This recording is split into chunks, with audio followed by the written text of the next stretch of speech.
Hi hello ಸ್ನೇಹಿತರೆ, welcome back to Shubha channel. 10ನೇ ತಾರೀಕು ಭಾನುವಾರ ಅಮಾವಾಸ್ಯೆ ಬಂದಿದೆ ಸ್ನೇಹಿತರೆ. ಹಾಗಾಗಿ ನಾಳೆ ನಾವು ಈ 2 ಕೆಲಸಗಳನ್ನು ಮಾಡ್ಕೊಳ್ಳೋದ್ರಿಂದ, ಅದರಲ್ಲೂ ಮನೇಲಿ ಸಿಗುವ ವಸ್ತುಗಳನ್ನು ನಾವು ಬಳಸ್ಕೊಂಡು ಈ ಚಿಕ್ಕ ರೆಮಿಡಿ ಮಾಡ್ಕೊಳ್ಳೋದ್ರಿಂದ ನಿಮ್ಮ ಮನೆಗಾಗಿರುವಂಥ ದೃಷ್ಟಿ ದೋಷ ಆಗಿರ್ಬೋದು, ನರದೃಷ್ಟಿ, ನರಘೋಷ, ಮಾಟ ಮಂತ್ರ, ಹಾಗೆಯೇ ಭಾನುಮತಿ ಏನೇ ಆಗಿದ್ರೂ ಎಲ್ಲವೂ ತೊಲಗೋಗುತ್ತೆ ಸ್ನೇಹಿತರೆ. ಇದು ನೀವು ಯಾವ ಟೈಮಲ್ಲಿ ಮಾಡಬೇಕು ಅಂತಲೂ ತಿಳಿಸ್ಕೊಡ್ತಾ ಇದ್ದೀನಿ. ಮಾರ್ಚ್ 10 ಮಾಘ ಮಾಸದಲ್ಲಿ ಬರುವ ಅಮಾವಾಸ್ಯೆಯನ್ನು ಮಾಘ ಅಮಾವಾಸ್ಯೆ ಅಂತ ಕರೀತೀರಿ. ಈ ಅಮಾವಾಸ್ಯೆಯ ನಂತರ ಮಾಘ ಮಾಸ ಮುಕ್ತಾಯಗೊಂಡು ಪಾಲ್ಗುಣ ಮಾಸ ಬರುತ್ತೆ.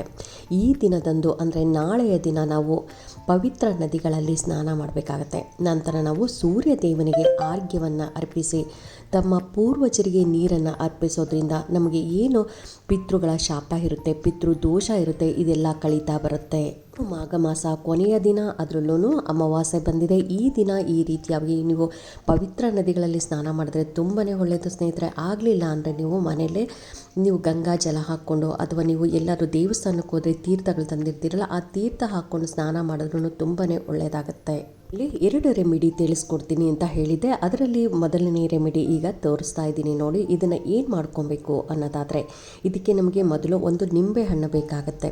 ನಿಂಬೆಹಣ್ಣು ತೊಗೊಂಡು ನೀವು ಅರ್ಧ ಭಾಗವಾಗಿ 2 ಕಡೆನೂ ನೀವು ಕಟ್ ಮಾಡ್ಕೊಬೇಕಾಗತ್ತೆ. ಇಲ್ಲಿ ಪಿಕ್ಚರಲ್ಲಿ ಕಾಣ್ತಾ ಇದೆಯಲ್ಲ, ಈ ರೀತಿಯಾಗಿ ನೀವು ಕಟ್ ಮಾಡಿಕೊಂಡು ಅದಕ್ಕೆ ಕುಂಕುಮವನ್ನು ಹಾಕಬೇಕಾಗತ್ತೆ. ಪೂರ್ತಿ ಕುಂಕುಮವನ್ನು ಹಾಕಿ ನೀವು ಅದನ್ನು ಸ್ವಲ್ಪ ನಿಂಬೆ ಹಣ್ಣನ್ನು 2 ಕಡೆ ಈ ರೀತಿ ರಬ್ ಮಾಡಿದ್ರೆ, ಆಮೇಲೆ ನಂತರ ನೀವು ಒಂದು ಸ್ವಲ್ಪ ಉಪ್ಪು ಹಾಕಬೇಕಾಗತ್ತೆ. ಅದು ಪೂರ್ತಿಯಾಗಿ ಉಪ್ಪು ಹಾಕಿ ನೀವು ಉಪ್ಪು ತುಂಬಿದ ನಂತರ ಅದನ್ನು ಹಾಗೆ ಇಡಕ್ಕೋದ್ರೆ ಆಗಲ್ಲ. ಹಾಗಾಗಿ ನೀವು ಅದನ್ನು ಒಂದು ಮಣ್ಣಿನ ಹಣತೆಯನ್ನು ತೊಗೊಂಡು ಅದರ ಮೇಲೆ ಇಟ್ಟರೆ ಅದು ಕರೆಕ್ಟಾಗಿ ಕೂರುತ್ತೆ. ಇಲ್ಲ ಅಂತಂದರೆ ನಿಂಬೆಹಣ್ಣು ಹಾಗೆ ಕೂರಲ್ಲ.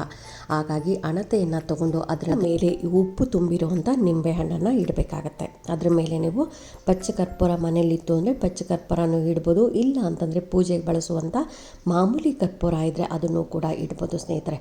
ಅದನ್ನು ಇಟ್ಟ ನಂತರ ನೀವು ಅದನ್ನು ಮ್ಯಾಚ್ ಬಾಕ್ಸ್ ಸಹಾಯದಿಂದ ಈ ರೀತಿಯಾಗಿ ಹಚ್ಚಿ ನೀವು ಆ ಏನು ಹಣತೆ ಇತ್ತಲ್ಲ, ಆ ಹಣತೆಯನ್ನು ಒಂದು ತಟ್ಟೆಯಲ್ಲಿ ಇಟ್ಕೊಂಡು ಪೂರ್ತಿಯಾಗಿ ನೀವು ಓಡಾಡಬೇಕಾಗತ್ತೆ. ಎಲ್ಲಿ ನಿಮಗೆ ಮನೇಲಿ ಎಷ್ಟು ಬೆಡ್ರೂಮ್ ಇದೆ ಅಂತ ಆ ಬೆಡ್ರೂಮಲ್ಲೆಲ್ಲ ಪೂರ್ತಿಯಾಗಿ ಓಡಾಡಿಕೊಂಡು, ಹಾಲು, ಡೈನಿಂಗ್ ಹಾಲು ಎಲ್ಲ ಕಡೆನೂ ಓಡಾಡಿಕೊಂಡು ನೀವು ಅಡುಗೆ ಮನೆಯೂ ಓಡಾಡಬೇಕಾಗತ್ತೆ.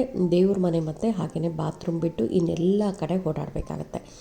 ಓಡಾಡಿಕೊಂಡು ಕೊನೆಯಲ್ಲಿ ನೀವು ಅದನ್ನು ಬಾಗಿಲಿಂದ ಆಚೆ ಹೋಗಬೇಕಾಗತ್ತೆ. ಮೇನ್ ಡೋರಿಂದ ಆಚೆ ಹೋಗಿ ಹಣ್ಣಿನ ಮೇಲೆ ಆ ಕರ್ಪೂರ ಇಟ್ಟಿರ್ತೀರಲ್ಲ, ಅದು ಉರಿತಾನೆ ಇರಬೇಕು. ಅಕಸ್ಮಾತ್ ನಿಮಗೆ ಖಾಲಿ ಆಯಿತು ಅಂದರೆ ಇನ್ನೊಂದು ನೀವು ಕರ್ಪೂರ ಇಡ್ತಾ ಬನ್ನಿ. ಆಚೆ ಹೋಗಿದ ತಕ್ಷಣ ಅಂದರೆ ಮೇನ್ ಡೋರಿಂದ ಆಚೆ ಹೋಗಿದ ತಕ್ಷಣ ಕ್ಲಾಕ್ ವೈಸ್ 3 ಸಾರಿ, ಆ್ಯಂಟಿ ಕ್ಲಾಕ್ ವೈಸ್ 3 ಸಾರಿ ನೀವು ಆರತಿ ಮಾಡ್ತೀರಲ್ಲ, ಆ ರೀತಿಯಾಗಿ ಮಾಡಿ ನಂತರ ಮೇಲಿಂದ ಕೆಳಗಡೆ, ಕೆಳಗಡೆಯಿಂದ ಮೇಲೆ ನೀವು ದೃಷ್ಟಿ ತೆಗಿತೀರಲ್ಲ, ಈ ರೀತಿಯಾಗಿ ದೃಷ್ಟಿ ತೆಗೆದು ನೀವು ಆ ಏನು ಹಣತೆ ಇರುತ್ತಲ್ಲ, ಹಣತೆ ನಿಂಬೆ ಹಣ್ಣನ್ನು ನೀವು ಆಚೆ ಇಡಬೇಕಾಗತ್ತೆ. ಮೇನ್ ಡೋರಿಂದನೇ ಆಚೆ ಇಟ್ಬಿಡಿ. ಮೇನ್ ಡೋರಿಂದ ಆಚೆ ಎಲ್ಲಿ ಜಾಗ ಇರುತ್ತೆ ಅಕ್ಕಪಕ್ಕ, ಇಲ್ಲ ಲೆಫ್ಟ್ ಸೈಡು ಅಥವಾ ರೈಟ್ ಸೈಡು ಎಲ್ಲಿ ಜಾಗ ಇರುತ್ತೆ ಆ ಜಾಗದಲ್ಲಿ ನೀವು ಆ ಏನು ಹಣತೆ ಇರುತ್ತಲ್ಲ, ಹಣತೆ ನಿಂಬೆ ಹಣ್ಣನ್ನು ಮಾತ್ರ ಆಚೆ ಇಟ್ಟು ನೀವು ತಟ್ಟೆ ಬೇಕಾದ್ರೆ ಒಳಗಡೆ ತೊಗೊಂಬರ್ಬೋದು.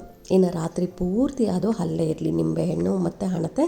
ನೀವು ಬೆಳಗ್ಗೆ ಎದ್ದು ಅದನ್ನು ಕೈಯಲ್ಲಿ ಮುಟ್ಟಕ್ಕೆ ಹೋಗಬಾರ್ದು. ಒಂದು ಕವರಿಂದನೇ ಅದನ್ನು ತೊಗೊಂಡು ಕವರಲ್ಲಿ ಹಾಕಿ ಯಾರು ತುಳಿದೇ ಇರೋಂಥ ಜಾಗಕ್ಕೆ ಹಾಕಬೇಕಾಗತ್ತೆ. ಯಾವುದೇ ಕಾರಣಕ್ಕೂ ಅದನ್ನು ನೀವು ಹಣತೆನೇ ತೊಳ್ಕೊಂಡು ಒಳಗಡೆ ಎತ್ಕೊಂಬರೋದಾಗಲಿ ಅಥವಾ ಅದನ್ನು ಕೈಯಲ್ಲಿ ಮುಟ್ಟಿ ಆಚೆ ಹಾಕೋದಾಗಲಿ ಈ ರೀತಿಯಾಗಿ ಮಾಡೋಕ್ಕೆ ಹೋಗ್ಬೇಡಿ. ಒಂದು ಕವರಿಂದನೇ ನೀವು ಅದನ್ನು ಕವರಲ್ಲೇ ತೊಗೊಂಡು ಹಾಗೆಯೇ ಅದನ್ನು ಗಂಟು ಕಟ್ಟಿ ನೀವು ಯಾರು ತುಳಿದೇ ಇರೋಂಥ ಜಾಗಕ್ಕಾಗಿ ಬರಬೇಕಂದ್ರೆ ನೀವು ಕಾಲು ತೊಳ್ಕೊಂಡು ಕೈ ತೊಳ್ಕೊಂಡು ಮನೆ ಒಳಗಡೆ ಬರ್ಬೋದು ಸ್ನೇಹಿತರೆ. ಈ ರೀತಿ ಮಾಡೋದ್ರಿಂದ ನಿಮ್ಮ ಮನೆಗೆ ಎಂತಹ ದೃಷ್ಟಿ ಆಗಿದ್ರು, ಎಂತಹ ಮಾಟ ಮಂತ್ರ ಆಗಿದ್ರೂ ಕೂಡ ಪರಿಹಾರ ಆಗುತ್ತೆ. 2ನೇ ರೆಮಿಡಿ ಏನು ಮಾಡೋದು ಅಂತ 2ನೇ ರೆಮಿಡಿ ಬಗ್ಗೆನೂ ತಿಳಿಸ್ಕೊಡ್ತಾ ಇದ್ದೀನಿ.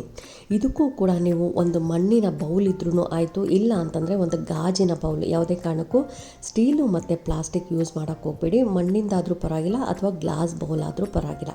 ಇವೆರಡು ಇದ್ದರೆ ಸಾಕು ಸ್ನೇಹಿತರೆ ಈ ರೆಮಿಡಿನ ಮಾಡೋದಕ್ಕೆ.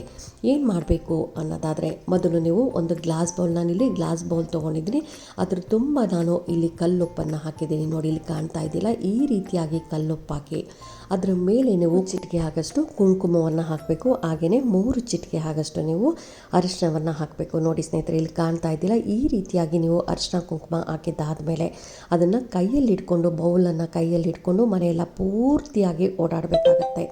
ಯಾವ ಸಮಯದಲ್ಲಿ ಅಂದರೆ, ನೀವು ಇನ್ನೇನು ರಾತ್ರಿ, ನಾಳೆ ರಾತ್ರಿ ಭಾನುವಾರ ಊಟ ಆಗಿ ಇನ್ನೇನು ಮಲಗಕ್ಕೆ ಹೋಗ್ತಿರಲ್ಲ, ಆ ಸಮಯದಲ್ಲಿ ಊಟ ಎಲ್ಲ ಆಗಿ ಇನ್ನೇನು ಪಾತ್ರೆ ಎಲ್ಲ ತೊಳೆದು ಅಡುಗೆ ಮನೆಯೆಲ್ಲ ಕ್ಲೀನ್ ಮಾಡಿ ಇನ್ನೇನು ಮಲಗಕ್ಕೆ ಹೋಗ್ತಿರಲ್ಲ, ಆ ಸಮಯದಲ್ಲಿ ಮಾಡಬೇಕಾಗತ್ತೆ.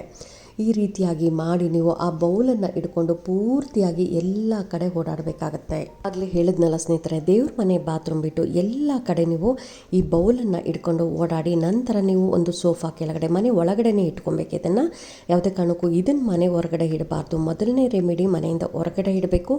ಈ ರೆಮಿಡಿ ಎರಡನೇ ರೆಮಿಡಿ ಮನೆ ಒಳಗಡೆ ಇಟ್ಕೊಬೇಕಾಗತ್ತೆ.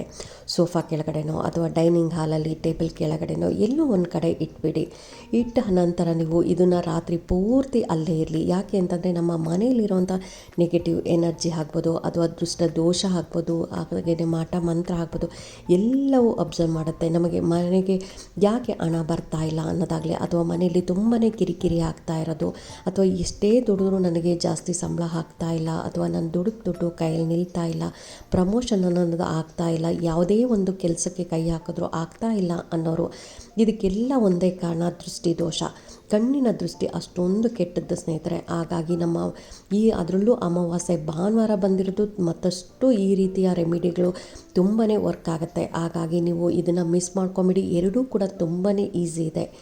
ನಂತರ ಇದನ್ನು ಏನು ಮಾಡಬೇಕು ಅನ್ನೋದಾದರೆ, ರಾತ್ರಿ ನೀವು ಸೋಫಾ ಕೆಳಗಡೆ ಎಲ್ಲ ಇಟ್ಟಿರ್ತೀರ, ರಾತ್ರಿ ಪೂರ್ತಿ ಹಾಗೆ ಇಟ್ಟು ಇದನ್ನು ನೀವು ಮನೆಯಿಂದ ಆಚೆ ಹಾಕೋಕ್ಕಾಗುತ್ತೆ ಅನ್ನಂಗಿದ್ರೆ ಇದನ್ನು ತೊಗೊಂಡೋಗಿ ನೀವು ಮನೆಯಿಂದ ಆಚೆ ದೂರದಲ್ಲಿ ಹಾಕಿ, ಯಾರು ತುಳಿಯೋವಂಥ ಜಾಗದಲ್ಲಿ ಹಾಕಕ್ಕೆ ಹೋಗ್ಬೇಡಿ.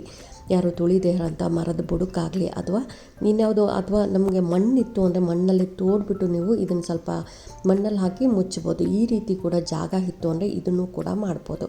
ಇನ್ನು ಮನೆಯಲ್ಲಿ ನನಗೆಲ್ಲೂ ಹೊರಗಡೆ ಹೋಗೋಕ್ಕಾಗಲ್ಲ, ಜಾಗನೇ ಇಲ್ಲ ಅಂತಂದರೆ ನೀವು ಒಂದು ಬಕೆಟಲ್ಲಿ ಅಥವಾ ನೀವು ಒಂದು ಜಗ್ಗಲ್ಲಿ ಇದನ್ನು ಉಪ್ಪು ಹಾಕಿ ಅದನ್ನು ಚೆನ್ನಾಗಿ ಕರಗಿಸ್ಬಿಟ್ಟು ನೀವು ಶಿಂಕಲ್ಲಿ ಹಾಕಬೇಕಾಗತ್ತೆ. ಶಿಂಕಲ್ಲಿ ಹಾಕಿ ನೀರು ಬಿಡಬೇಕಾಗತ್ತೆ. ಯಾವುದೇ ಕಾರಣಕ್ಕೂ ನಿಮ್ಮ ಶಿಂಕಲ್ಲಿ ಕಲ್ಲು ಉಪ್ಪು ಕಾಣೋ ಥರ ಎಲ್ಲ ಹಾಕಲೇಬೇಡಿ. ಪೂರ್ತಿಯಾಗಿ ಕರಗಿಸ್ಬಿಟ್ಟು ಹಾಕಬೇಕಾಗತ್ತೆ. ಈ ರೀತಿ ಹಾಕಿ ಸ್ವಲ್ಪ ನೀರು ಬಿಟ್ಬಿಡಿ ಸ್ನೇಹಿತರೆ. ಈ ರೀತಿ ಮಾಡಿ ನೋಡಿ, ನಿಮಗೆ ಈ ಅಮಾವಾಸ್ಯೆ ದಿನ ಮಾಡಿ ನೋಡಿ, ನಿಮಗೆ ಎಷ್ಟು ಚೇಂಜಸ್ ಆಗುತ್ತೆ ಅಂತ ನಿಮಗೆ ಗೊತ್ತಾಗುತ್ತೆ. ಮಣ್ಣಿನ ದೃಷ್ಟಿಗೆ ಕಲ್ಲು ಕೂಡ ಕರಗುತ್ತೆ ಅಂತಾರೆ. ಹಾಗಾಗಿ ನಮ್ಮ ಮನೆಗಾಗಿರುವಂಥ ದೃಷ್ಟಿ ಅಥವಾ ನಮ್ಮ ಮನೆಯಲ್ಲಿ ಯಾವುದಾದ್ರೂ ಕೆಟ್ಟ ದೃಷ್ಟಿ, ನರದೃಷ್ಟಿ ಇತ್ತು ಅಂದ್ರೂ ಅದು ಕೂಡ ತೊಲಗಿ ಹೋಗುತ್ತೆ ಸ್ನೇಹಿತರೆ. ತುಂಬಾ ಸಿಂಪಲ್ ಇದೆ. ಮನೇಲಿ ಎಲ್ಲರ ಮನೆಯಲ್ಲೂ ಕಲ್ಲುಪ್ಪು, ಅರಿಶಿನ, ಕುಂಕುಮ, ಗಾಜಿನ ಬೌಲು ಎಲ್ಲ ಥರದ್ದು ಇರುತ್ತೆ. ಹಾಗಾಗಿ ಇದನ್ನೇ ಉಪಯೋಗಿಸ್ಕೊಂಡು, ನಮ್ಮ ಮನೆಯಲ್ಲಿರುವಂಥ ವಸ್ತುಗಳನ್ನೇ ಉಪಯೋಗಿಸ್ಕೊಂಡು ನಾವು ಈ ರೀತಿ ನಾಳೆ ಭಾನುವಾರ ನೀವು ಮಿಸ್ ಮಾಡಬೇಡಿ. ಆ ಮೊದಲನೇ ರೆಮಿಡಿ ನಿಮಗೆ ಆಯಿತು ಅಂತಂದರೆ ಬೆಳಗ್ಗೆನೂ ಮಾಡ್ಬೋದು. ಆಗಲಿಲ್ಲ ಅಂತಂದರೆ ನೀವು 9 ಗಂಟೆ ಒಳಗಡೆ ಆಯಿತು ಅಂದರೆ ಬೆಳಗ್ಗೆ ಮಾಡ್ಕೊಳ್ಳಿ. ಇಲ್ಲ ಅಂತಂದರೆ ನೀವು ಸಾಯಂಕಾಲ ದೀಪ ಹಚ್ಚಿದ್ದೆಲ್ಲ ಆದಮೇಲೆ ನೀವು 7 ಗಂಟೆ ಸಮಯದಲ್ಲಿ ಕೂಡ ಆ ರೆಮಿಡಿನ ಮಾಡ್ಕೊಬೋದು. ಇದು ಕೂಡ ರಾತ್ರಿ ಮಲಗೋ ಸಮಯದಲ್ಲಿ ಈ ರೆಮಿಡಿ ಮಾಡ್ಕೊಬೋದು. ಎರಡೂ ತೋರಿಸಿದ್ದೀನಿ ಸ್ನೇಹಿತರೆ, ನಿಮಗೆ ಎರಡೂ ಮಾಡ್ಕೊಳ್ಳಿ, ತುಂಬಾ ಈಸಿ ಇದೆ. ಹಾಗಾಗಿ ಇದನ್ನು ಮಾಡಿಕೊಂಡು ನಿಮ್ಮ ಮನೆಗಾಗಿರುವಂಥ ದೃಷ್ಟಿ ಎಲ್ಲ ಹೋಗಿಸ್ಕೊಳ್ಳಿ ಅಂತ ಹೇಳ್ತಾ, ಈ ವಿಡಿಯೋ ಹೇಗೆ ಅನ್ನಿಸ್ತು ಅಂತ ನೀವು ಕಾಮೆಂಟ್ ಸೆಕ್ಷನಲ್ಲಿ ಕಾಮೆಂಟ್ ಮಾಡಿ, ಲೈಕ್ ಮಾಡಿ, ಶೇರ್ ಮಾಡಿ. ಇನ್ನೂ ನನ್ನ ಚಾನಲ್ಗೆ ಸಬ್ಸ್ಕ್ರೈಬ್ ಮಾಡಿದೆ ಯಾರಾದರೂ ಹಾಗೆ ನೋಡ್ತಾ ಇದ್ದರೆ ಎಲ್ಲರೂ ಸಬ್ಸ್ಕ್ರೈಬ್ ಮಾಡ್ಕೊಳ್ಳಿ. ಪಕ್ಕದಲ್ಲಿರೋಂಥ ಬೆಲ್ ಐಕಾನ್ ಪ್ರೆಸ್ ಮಾಡೋದ್ರಿಂದ ನಾನು ಹಾಕೋ ವಿಡಿಯೋಗಳೆಲ್ಲ ಬೇಗ ಬಂದು ತಲುಪುತ್ತೆ. Thank you.